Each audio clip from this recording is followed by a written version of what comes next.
While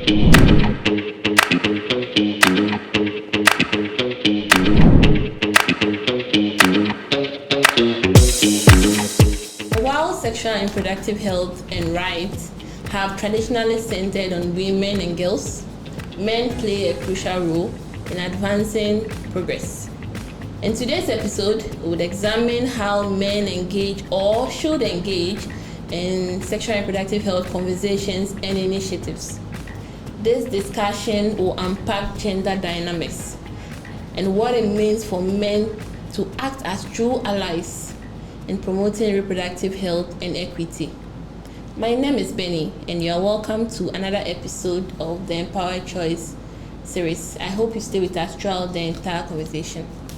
I have with me in the studio two handsome fellas, two gentlemen, and I want them to introduce themselves, starting from my far right. Yeah. Hi, I'm Samuel Kwe, a young person. You can call me Londoner. I'm the programs manager for Children and Youth in Broadcasting, Curious Minds. Hi, my name is Samuel Lante. I am also a young person. I work with Act for Change, and I'm also a programs manager. Thank you. You're welcome. Yeah. You're welcome to the studio. This is the Nkasa Podcast studio. Thank you. Yes, and I like that this episode is mainly men, because I want to shift the conversation from what we've been doing to get the perspective from the male gender when it comes to men being allies or bystanders in sexual and reproductive health conversation. Sure. So I'll ask your take. Bystanders and allies, what do you think we stand right now as at 2025? Men. Yes, men. Generally bystanders. Bystanders. Okay. There aren't that many men who are being allies when it comes to SRHR conversation. Samuel? Yes, I mean, just like Londona said, we also generally we have a lot more bystanders, men bystanders than men as allies. I think it's just a few in this space. Yeah. So why do you think people are often silent, or men are often silent when it comes to discussion? Why do you think they tend to draw away from the conversation when it's centered on reproductive health?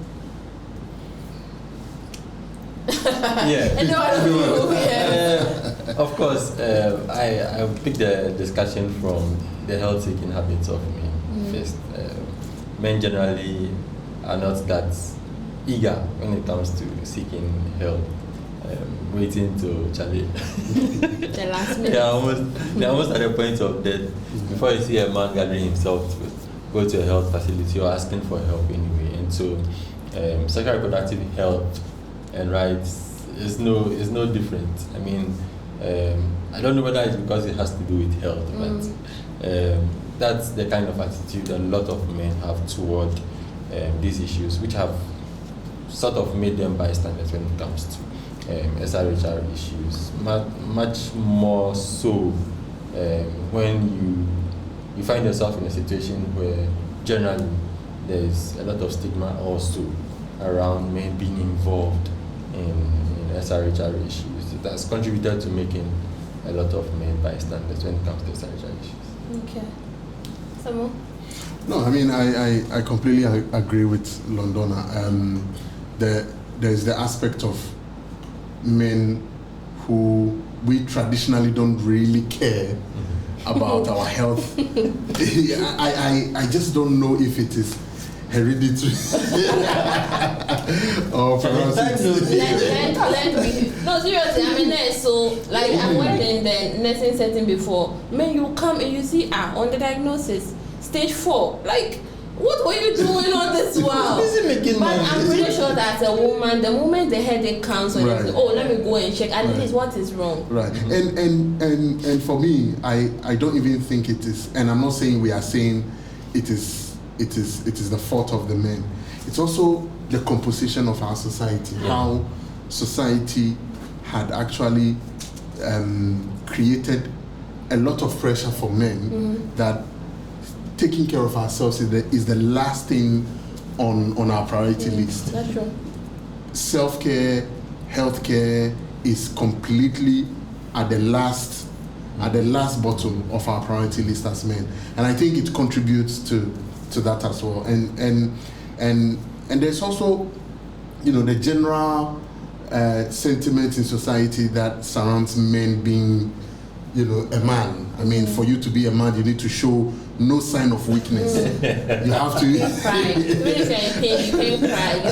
You have to stand on this high pedestal that the community is putting you on to be like the head. In fact, you must be the last person in the house to fall sick. Exactly. So there are moments where, if you're a man and you want to cry, in the midst of people, you need to literally sneak out to go and cry somewhere before you come, and then you show your hard face. So you go pour your tears, somewhere else, and then you come back. But I mean, these are the things that really builds up to why I think that for us as men, sexual and reproductive health and rights, it's the least of our things. And perhaps it's also the fact that we don't think we are the primary people who are affected in one way or the other when it comes to reproductive health. Mainly if it has to do with pregnancy, if it has to do with going in for a specific family planning methods, or even in some extreme cases, comprehensive abortion care services, because it is not us who we are not affected by physically. We don't think that it is our problem, but generally it has to do with our attitudes and behaviors towards healthcare, and then it transcends to this SRHR. Okay. So let me bring it back to our work as NGOs, CSOs, and then specifically to your work as program managers, right? Yeah. So do you think that with advocacy, with the programming that is going on in our respective organizations and the advocacy efforts that we've initiated, do you think that men have contributed, or engaging men in policies or advocacy or programming, it has contributed to any project or the development or just perception of behavioral changes when it comes to issues on sexual and reproductive health?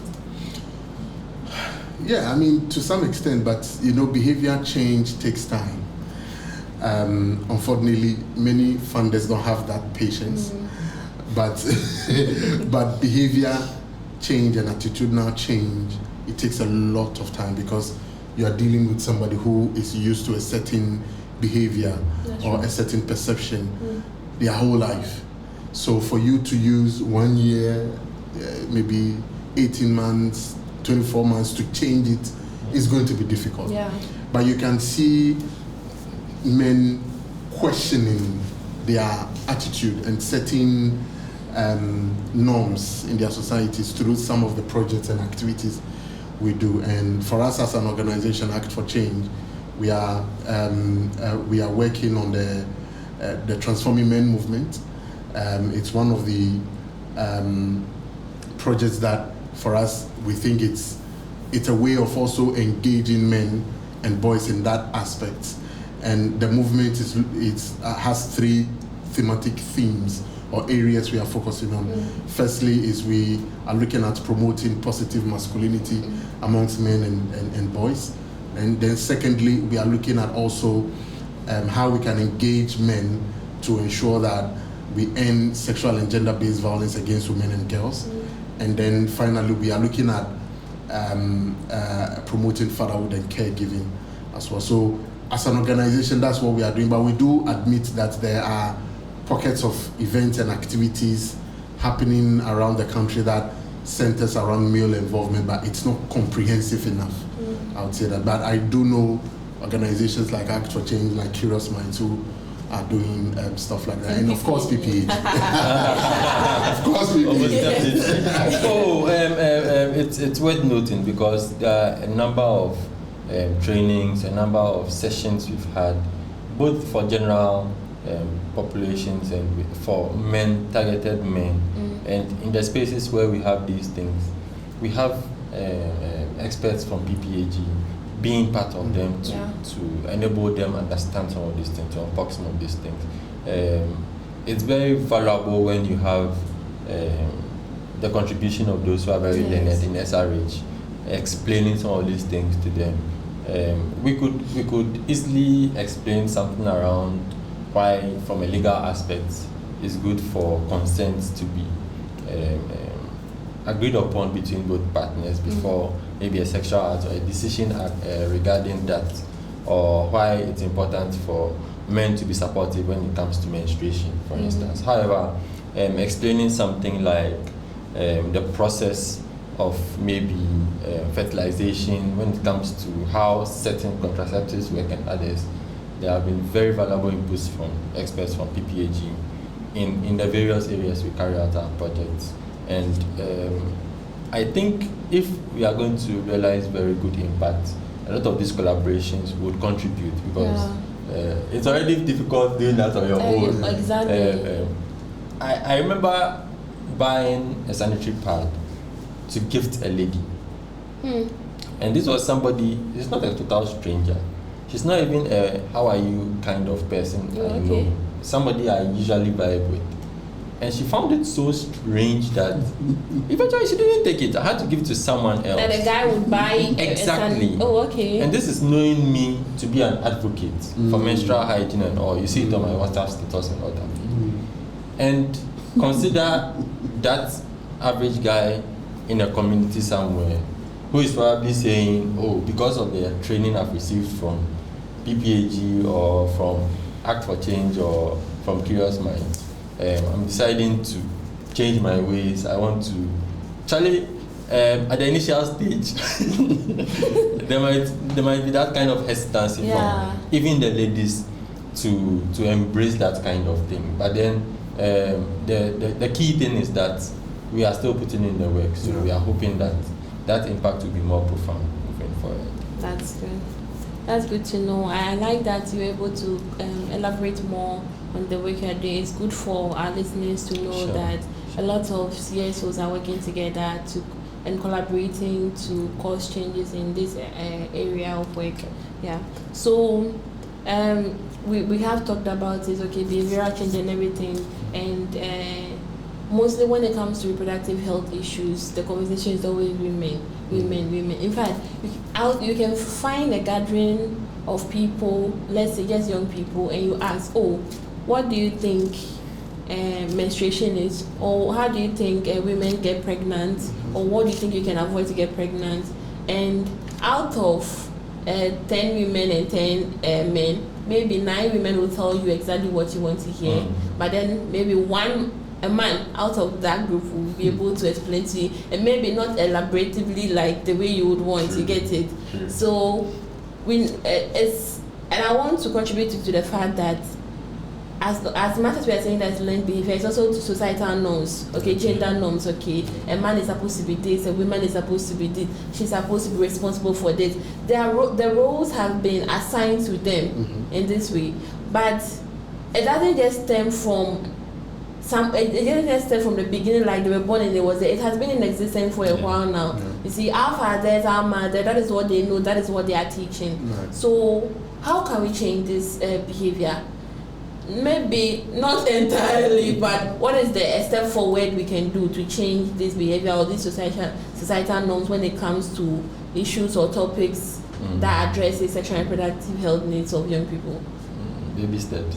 Baby steps. I mean, trying to change things. Let's not kill ourselves. It's quite maybe a Herculean task, especially in our space here. It permeates a lot of things in our society, like even sanitation issues and all. I feel first off, that training should begin very early for certain people.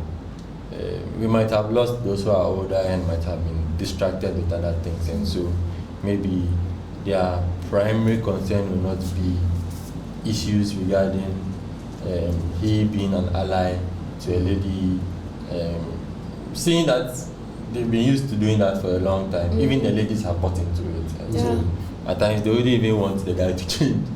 They only want the guy to be an ally. You get me? They feel comfortable in their old ways, but then if the practical benefit of being an ally, it's clear for people to see. They understand the logic behind men being allies to women when it comes to SRH, and the fact that it's not just a woman-only thing, but then it has very deep implications for men as well. It's a way for them to also contribute to something bigger.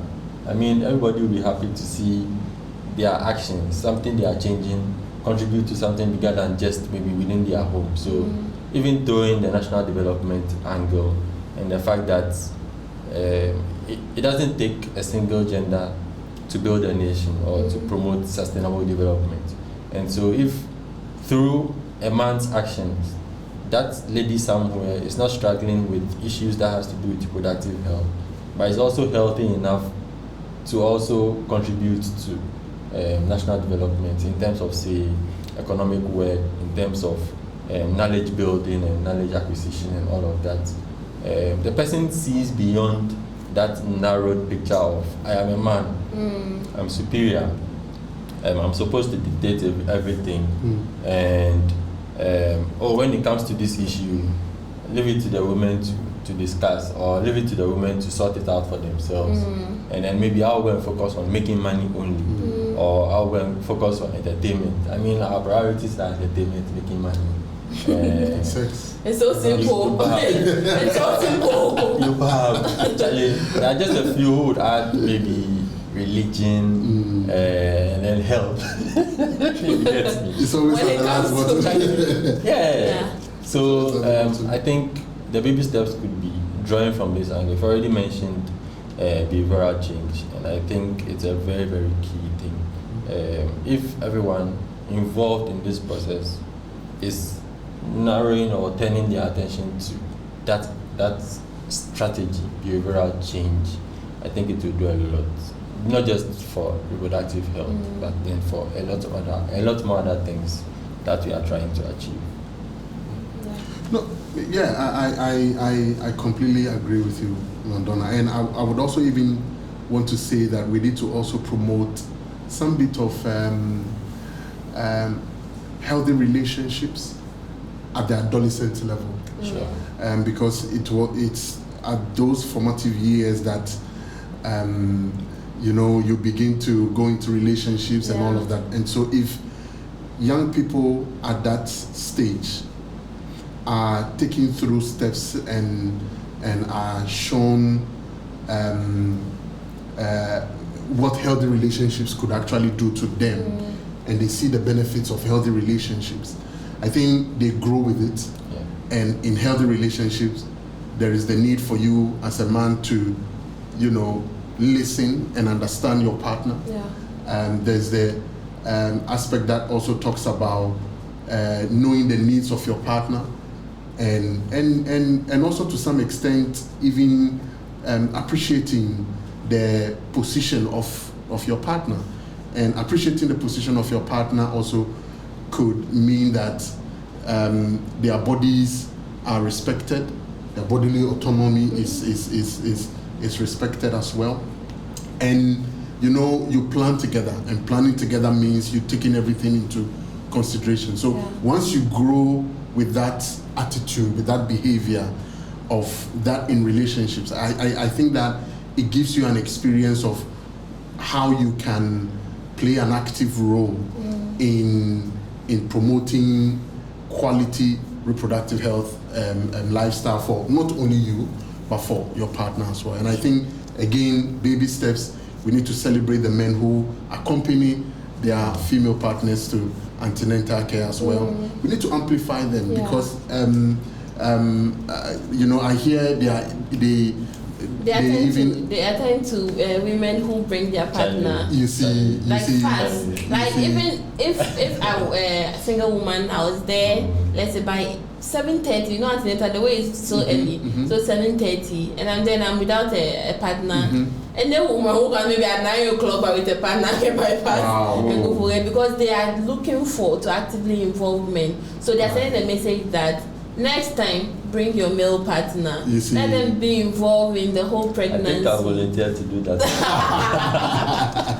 So celebrating some of these, little wins, so that other men, once they see that, they know that not only giving money when my partner is pregnant, it's just me being supportive, but actually showing up to really put in the work and support and be present in and supportive really can go a long way. So yeah. Because we want them involved. Imagine they're interviewing you and man, they're asking you what's your child's birthday, and the birthday was literally celebrated yesterday, but you're still figuring out like.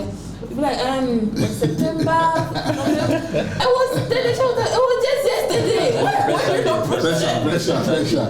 See, you end up driving to the wrong school, and then you realize that your child doesn't go to this school anymore. They migrated to this school because they moved from primary. So you're like, are you sure you're no longer in primary? Like, no, I work in GS and I'm in this other school. You see? Okay. So now, as much as we want them involved, we also don't want the women's voices to be overshadowed. Sure. See, there's this story I always tell during my work with Willows International. One of the communities we work in, and I will mention the community La. La Manfefo. La Manfefo. And some of the clients we visited, and these clients were women. Some of them. The idea was to really bridge the gap between them and the healthcare centers. And so we as FEs and field educator mentors, we support the FEs to go to some of these clients, speak to them, and make them understand the options available for them when they are pregnant and their other reproductive healthcare needs. I can tell you what really opened my eyes was the number of men who had complete control over the reproductive health of their women is insane. And I can still tell you it's still the case now. Most of these men have total dominion, power over their women. So once we speak to the women, they say, oh, me, I've heard you, but let me wait for my husband to come because he has the financing. In some cases, it's not even a husband, just a boyfriend. Well, it's not just, but still a boyfriend. These women are completely voiceless. They cannot decide for themselves. And I completely agree with you. That's a stage where I don't think we want to go to generally. So I've actually had experience like my fair share of it, and a pregnant woman walks in, they tell you that go and do this test and all that. Oh, let me call my husband. I was like, okay, fine. She's no longer pregnant. Okay, later on she has delivered and everything, but she has like 5 babies and she feels like she cannot do it anymore. She's really tired. Finances are no longer there. Now let her go for just family planning. They put 2 CDs. 2 CDs, that she needed. She didn't even have 2 CDs because everything she has to ask her husband for it. So the 2 CDs too, she has to go and ask. But because the man will refuse to pay, because he knows that it's going towards a family planning, he wants more children. She doesn't get it. She goes home, gets pregnant. The process starts all over again. Because of 2 CDs. Because of 2 CDs. Because the man has complete control over what the reproductive decisions that she takes. So now I'm asking, how can men act as allies without dominating men, without silencing women? How can we do that? Because there has to be a change, and if we want a change, it has to be a positive change. So how can we educate even young people that are coming now who are going to be boyfriends and husbands listening to this conversation? What should they learn? How can they act as allies without dominating the women? One very good approach would be to imbibe that in the minds of young people before they grow. They might have seen a lot at home and seen that kind of behavior. I mean, if it's the norm where Sam was working at, you can imagine what the children at home will be seeing on a daily, and what their mothers would even be trying to rationalize to them that actually he's the man of the house too, so let's just accept it like that. But then if from that young age we are dispelling that kind of notions, not because we hate or are against men's role as heads of the family, but then the fact that the more rational we is to have their partners as partners. They are partners, they are not slaves. Exactly. So they being partners shouldn't translate into they being subjects for you to rule over. You get me? Yeah. If that young person growing up understands it that way and realizes even if you adopt that approach, it doesn't make you inferior to the lady, and that kind of support makes you guys even better than you being a dictator, then they will be buying into that notion a lot more when they grow up, rather than maybe waiting for them to be much older and fully assimilated that kind of attitude before you try changing it. It will be very, very difficult. Even the ladies would have even accepted it at that point in time. And I think that there are two sides to it as well. So I feel we should put a lot more effort. We are already doing that in certain cases, but put a lot more effort into women empowerment, because you can't be just like you trying to empower the lady and not leaving the man out. You can't be correcting the wrong notions of men and leave the women out. If they are not empowered, they'll still feel they need to be subjects to men. Yeah. And there are some who are even educated who still even feel that way, let alone those who are really not having that much. I mean, you ask of the lady's opinion and she's drawing blanks because she's not empowered logically, that, excuse me to say, doesn't have that brain capacity to even make good positive contributions to decision making in the family or in the relationship. And so they'll see that to the men who might probably not even be that wise anyway or that much, but because I'm a man, because I can do something and make some money and feed you, then automatically I have that role of taking charge of everything. If we are attacking both sides of that kind of issue and making sure they both understand how practically it's beneficial for both of them than to have it a master-servant relationship, I think we'll be making a little bit of headway in that direction. Okay. So I want to ask some more. Women, men generally, we want to involve them in everything, but it feels like some people are ready to take the initiative, but they're afraid because they think there'll be challenges that we'll face when they join the movement by being allies. Are there challenges that men will face along the way? Definitely there are going to be challenges. There are challenges because it may come with stigma, even within your own circle as a man. Once you depart from what they think is the norm, and you start displaying more progressive attitudes and more progressive behaviors, you'll be singled out in some cases. And so there is the need for us to also look at how do we creatively engage men without making them feel, because I mean, when you go to communities, and I don't know if you had actually noticed this trend, men are not coming out to participate in community outreaches on reproductive health. Yeah. It is because of the way we've been doing that. And so as development workers, we need to constantly evaluate that process and come up with a more creative way of actually engaging with men on that front to really understand. Because other than that, we are going to even face challenges as development workers. The few men we will manage to have impact on are also going to face challenges because that is not the norm most of their peers are used to. But the thing is that it pays at the end of it. You know, you become a better person as a man once you begin to go through that changes. You begin to understand issues from a completely different and much more informed space as well.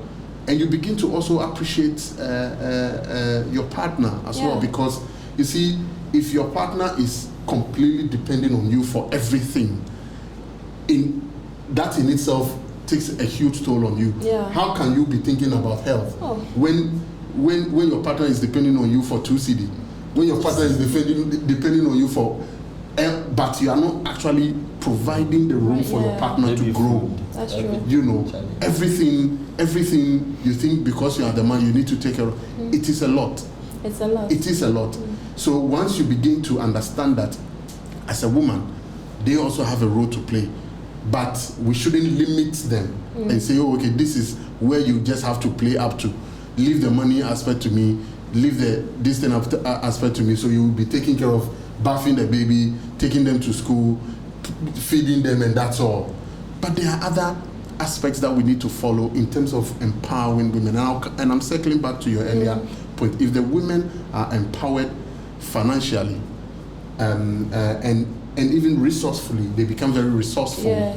They contribute a lot more than just giving birth to the relationship. I dare say maybe one sadly unexpected challenge we could face would be women who also feel very empowered, and so they now decide they wouldn't respect men again. We always try to explain that women empowerment doesn't mean an anti-men movement, where because a lot of men have been very abusive and dominant on unnecessarily unbearing. Like we no longer want them involved. This is not the time for women to also take back their reins. Probably for me, I would say maybe that's where probably as men we need to also accept. But that's also women to also have to create spaces for the men to come in and make an impact. Right. Because if you're not ready to create a space for men to come in, then the conversation is always going to be stagnant. If you've been at the receiving end of everything bad for centuries, and you have this window of an opportunity for once to be on top, you will take advantage. But then I'm also saying that keep the hope alive that once you continue, don't create so much room, but open the door. Let some of the men who are willing walk through. Let them partner with you, let them help you co-create the space. See, for being so close in proximity, I wouldn't mention into too much detail what a friend of mine is going through, but you speak to so many people, including ladies, and they are shocked that his spouse is able to do something like that. And that alone underscores the kind of challenge we are talking about here. We are just telling women, yes, we've realized it's the way to go. Men are supposed to be very supportive. Please don't take undue advantage of that to turn the tables against men. It's not an anti-men movement. It's supposed to be a partnership. So once your partner has decided to level up that way, please be cooperative and then enjoy the benefits that come along. Thank you. So before we wrap up, let's talk about current policies that are in place, both in the national context and then in our educational system.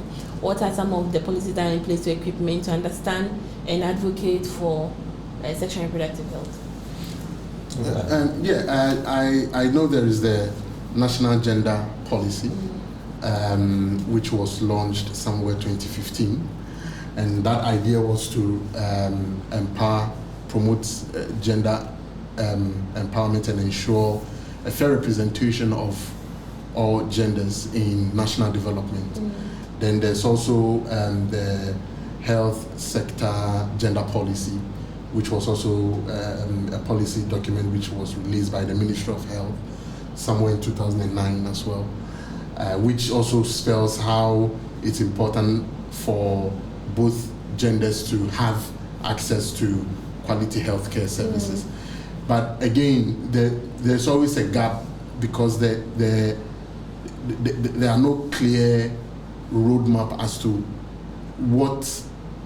how far men can be engaged in those documents. And so for me, I think that those are the gaps that we need to really fix, because the policies are there, and I'm sure we've also signed on to international treaties and policies as well. But nationally, these are policies that tries to bring on board both men and women. And for me, I would really want to see the role that men will need to play to promote gender equality? If we are really talking about gender equality, what role should the men play? Because it's not stated, it's quite ambiguous. And everybody, when they pick up those documents, they will try to do their bits and pieces of it, but because there's no policy guidelines, exactly, but because there's no like a roadmap which is designed for everyone to follow, it leaves room for ambiguity. Oh yeah, we are in freestyle mode. We've signed up to so many things. Maputo Protocol, Agenda 2063, Sustainable Development Goals. I mean, we like signing things. We like signing on to things. And Ghana was the first country to ratify the We do like signing things. We actually have to start the work now. Charlie, once it comes to signing nice policies, Ghana is chief of that. But after all the vibes, like your ask is saying, we need to find ways in which practically we can step this down to maybe community level, maybe family level. That father somewhere, that mother somewhere should understand a policy the government has signed up to, and not wait for Ministry of Health or Ministry of Gender to say do this before they understand it and do, or try and find ways. That community leader, that chief somewhere, should understand the policy very well and say, oh, maybe through that education from NCCE, I understand that when it comes to health-seeking habits or when it comes to reproductive health, this is what my constituents are supposed to do. This is what persons under my jurisdiction are supposed to do.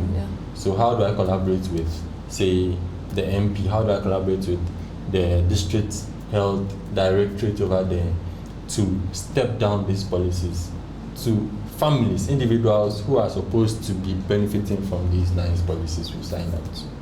Thank you. So starting from you, Londona, please look into your camera and address young people, especially men. What message would you like to give them?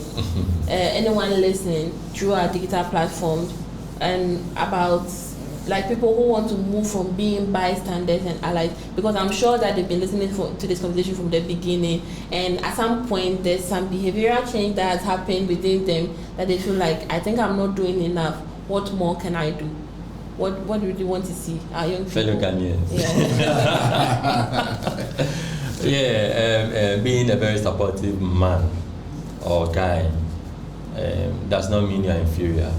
Being woke means knowing what is right and then making sure you make the right decisions. And so don't ever feel wrong if you have to take the decision to support that partner elsewhere, to support that lady elsewhere. Don't be discouraged if you feel maybe some women take undue advantage of that kind of situation. The right way to go is to ensure that we are all on the same level peg in terms of contributing to each other's development. And there are so many benefits you can gain if you adopt that kind of stance. So that guy over there, that young man over there, please make an effort to be very supportive of your partner. Thank you. Thank you, Samuel. I mean, just make the effort to support your partner. It's as simple as that. Feminism is the new cool. Feminism is not only for women, and it's not only a woman's problem. Once you see that from that perspective, you appreciate the challenges that women goes through, and those challenges, if are not addressed, could become a national problem. And so we need to really join hands and not just be a bystander, but an ally, actively involved, actively supportive of your female partners, so they become the better version of themselves, so they can contribute meaningfully to the household, so you can have a healthy relationships. Thank you. Thank you so much, and for this insightful conversation, for engaging with me. I hope to continue this discussion outside of the studio. We should. Yes. And to our wonderful listeners, thank you. And I would like to believe that we all want to create a better world for each other by playing a part, by collaborating. So if this is the opportunity for you to move from being bystanders to being allies, take advantage of this. There are resources available for you online, everywhere. And if you want to know more, the PPAG has a digital center, Yankasa Contact Center. You can reach out to them on 0800 20 2010 or on WhatsApp 0245 118 228 and continue the discussion, get to know more, or how can you be volunteers or participants in this movement, how can you contribute in your communities as an individual and also on the national level. Thank you for being here with us whilst we discuss this insightful topic, and do follow us on our socials, on Twitter and then on Instagram and on YouTube at Yankasa_GH.